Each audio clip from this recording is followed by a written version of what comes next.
Welcome back to Amy Kardashian and the Expert Show. This is the second segment with Valtel Germain, and we we recorded the first segment. So if you're watching live, you already watched the first segment. If you're watching on social media, again, I encourage you to go to akexpertstv.com to watch the first segment, so you could learn more about this amazing soul right next to me, and very, very inspiring. Thank you. Well, thank you for being on my show. I really appreciate it. The honor is mine. Thank you. Okay, so let's dig deeper more a little bit about your story. What happened when you came to the United States? What was going in your mind, and how did you get the opportunity to be where you are today? Coming to the United States unto itself is a challenge, because I remember coming here literally with nothing more than a dream in my pocket, and I arrived in Manhattan, and it was this amazing experience, and everything was so big, and there was a level of childlike wonderment which was a fuel. And initially it was very challenging, because I actually lived in a rat-infested studio in Spanish Harlem on 108th Street in Amsterdam, and it was challenging. And outside of that studio apartment there were drug addicts and just, and it was very scary. But again, I just focused on, who do I want to become? What do I have to do to get there? And I'm not going to allow this situation to prevent me. So it was a question of committing to my dreams and my goals on a consistent basis. And at the time, I wanted to be a dancer.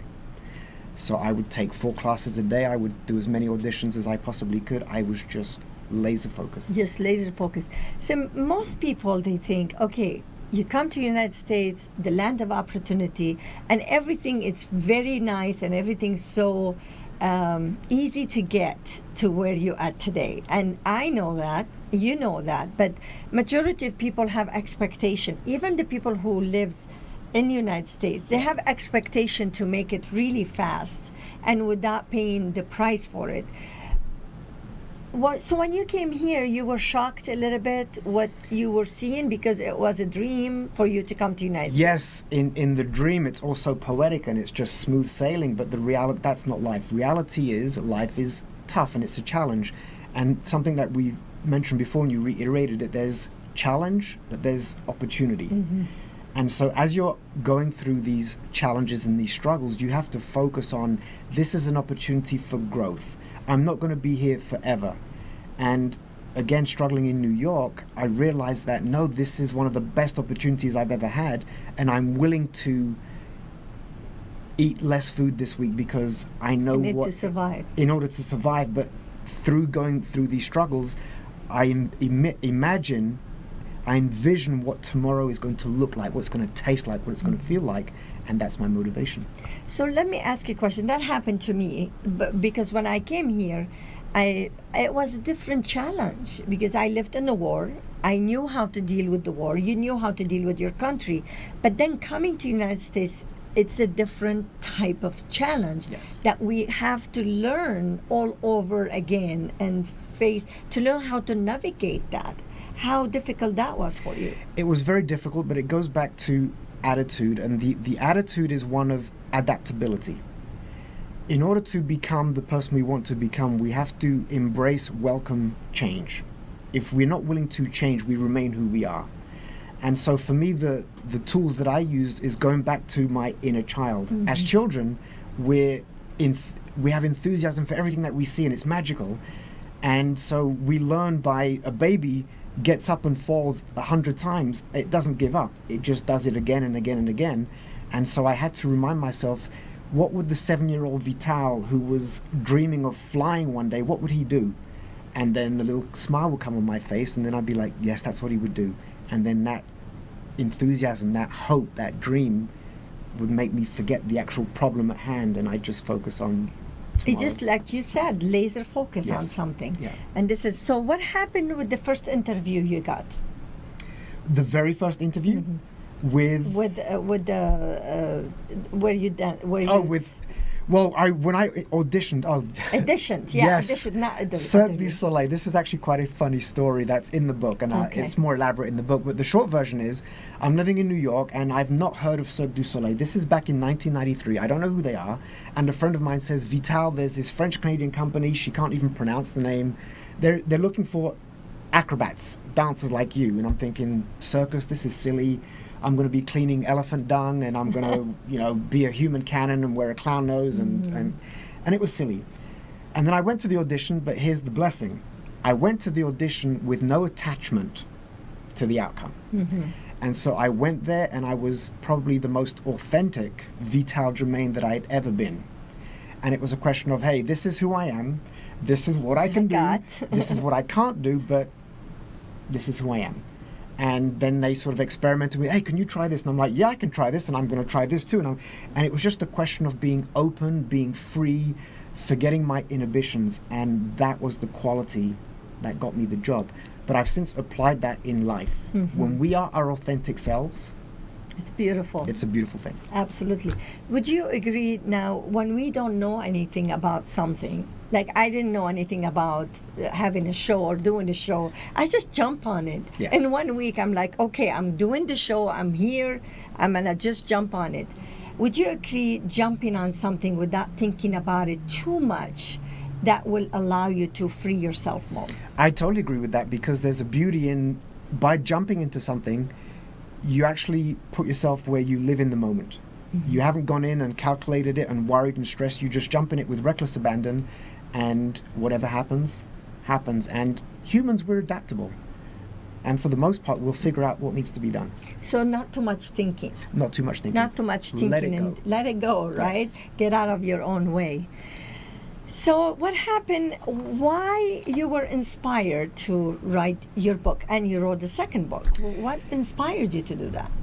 The initial process began just simply, I had this suffering of my childhood, this pain that was always there. Now, I didn't let it overwhelm me, but it was always there. And then so I started to journal and write to release it and let it out. And then as I started sharing the story with people who were very close to me, they were expressing, Vital, this is powerful, you need to share it, it's got a bigger purpose. And I'm like, no, it doesn't. And then I started to take the steps to write this book.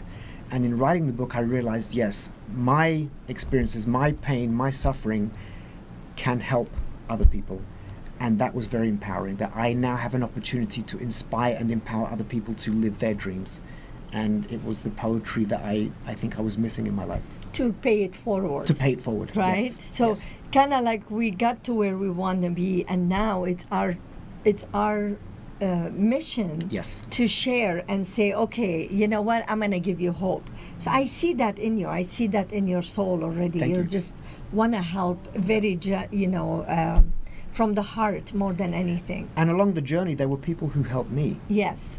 And then so of course you want to pass it on. Yes, you have to pay it forward. Right? Yes. So when we come back, we are going to talk about what happened after you wrote the book, how you became a speaker, Yes. and what you're doing today. Sure. How's that Yes, sound? sounds okay, great. we'll be right back. Hi, I'm Jamie Lee Metz, CEO and founder of Skin Fitness here in Las Vegas. We've been serving Las Vegas for over 17 years. We're proud to announce we just won 2017 Spa of the Year by Image International. That's the skincare company of the Miss Universe pageant. We offer exclusive treatments like our Time Eraser facial, which uses multiple modalities and literally erases time. Our Pore Purge, which is the ultimate in hygiene, and our Fire and Ice facial, which literally removes and soothes the skin at the same time. Come see us at our new location here in Village Square. We look forward to seeing you soon.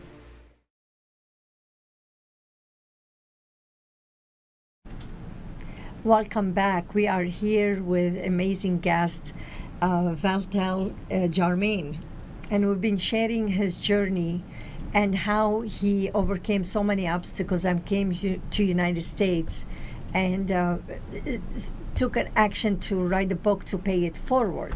So now, after writing a book, what happened to that? What inspired you to become speaker? Not writing a book is different than becoming speaker. Yes. Again, as with all chapters in anybody's life, there are milestones where we feel we need to now evolve into something different or bigger and better. So I'd written this book, and I'd always been fascinated by going to listen to other speakers. And then a part of me thought, like, I'd love to do that. How do you do that? Mm-hmm. That's a Can big I? question. It's always how, yeah. That's a big question, yes. But once you understand what you want to become, that already opens the door. Then you just have to sort of figure out, okay, well, what are the steps that I need to go from A to B? And so then I started taking basic classes. I went to a group called Toastmasters. Yeah, And me that- too. That started me Yeah. off. And then it's a question of, like you said, you sort of just jump in it. Jumped in. And you figure it out. You're on stage. And I remember the Yeah. very first time I spoke, I was trembling, I was sweating, because apparently public speaking is the biggest fear. You after think death. it's easy when you look at speakers Yes. and you say, "Oh, I could do that," Yes. and then you step up. You're like, "Okay, 1 minute left. What I'm gonna say now?" Yes, it's a scary thing. Yes. But one of the things about succeeding in life is that we have to overcome our fears. And it's not a question of being fearless. It's more about having courage. Yes. Because courage is being afraid, but still moving forward and taking the steps. And then so through overcoming my fears, it got me closer each day to this dream. Kind of feel the fear and do it anyway. Yes, but fear You can be feel our it. enemy or it Yes, can be it can be our your- friend. yes. So feel the fear Kind of and use encourage it. you, push you Yes. more. Yes. Yeah, we have a lot in common here. Yes, we do. We should do some seminars together. We'll write a book together, Yeah, do a do seminar something together. because Absolutely. we Yeah. really have a lot in common. So now you speak and tell me a little bit about your speaking. So the speaking is twofold. There's the speaking that I do, which is for people on a more personal level, which is based more on the book. But then, having been in Cirque du Soleil, I had this wonderful experience about team dynamics, leadership. How do you make somebody go from great to extraordinary? Nice. And the process that I learned through Cirque du Soleil was amazing. How I witnessed they turn people into things that I'm like, how do they do that? And a big part of it, one of the big takeaways that I learned is, in order to become extraordinary, we have to step out of our comfort zone. Yeah. We've got to take risks. We've got to be willing to fail. Well, so basically, your circus, it was a lot of different teaching for you, teamwork. Yes. And how team encourage each other, because you have to rely on each other. You're jumping up and down, and if somebody didn't hold you, you have a problem. It doesn't work if there isn't Yeah. camaraderie, trust, friendship. And it goes back to the leadership at Cirque du Soleil. So again, they provided us with tools that allowed us to become better versions of ourselves. But again, ultimately, the choice in any situation is a personal choice. So you can work for an amazing company with great leaders, but if you're not willing to do the legwork and become a part of that culture, it's not going to work. I've also been able to package strategies and solutions that allows organizations to optimize their employees. Because again, through the Cirque du Soleil process, I saw and experienced ways that they turned ordinary into extraordinary. Wow, that's pretty good. Ordinary to extraordinary. I actually stole that from This a is- quote by Jimmy Johnson, who's the former Miami Dolphins head Okay. coach, who says that the difference between ordinary and extraordinary is that little extra. Yeah, So that's are you little- willing to do that little extra? Yeah. Well, you're doing a lot extra, basically. You not only came to the United States, you overcame obstacles when you were a child, then you had to overcome obstacles in the United States, and then you had to write a book and then become a speaker today, which you're sharing your knowledge and wisdom with others and inspiring others, really. It's what an amazing story to have someone shining and being the light and being the beacon Thank you. to the world. So I really appreciate having you here. Can you give us your website really quick? Yes, you can find me at vitalgermain.com, which is my personal page, or for my company page, engageteams.com. Okay, and then if you're watching live, great. Stay with me. I have my second guest here. She's an amazing author. I will be introducing you to her very soon. And if you are watching on social media, go to akexpertstv.com to watch all of the segments. Segments will inspire you and help you in your business and personal life. For now, I thank you for being with us, and we'll be right back. Are you frustrated and wasting time searching for high-quality education and entertainment and not finding it? Stop wasting your time. We've got your solution. Our 3 dynamic and unique online TV shows provide you with high-quality and easy-to-find content. Everything from business skills and self-development to book and movie reviews and everything in between. At akexpertstv.com, you'll find high-quality experts in their field in one place at no cost to you. Visit www.akexpertstv.com today.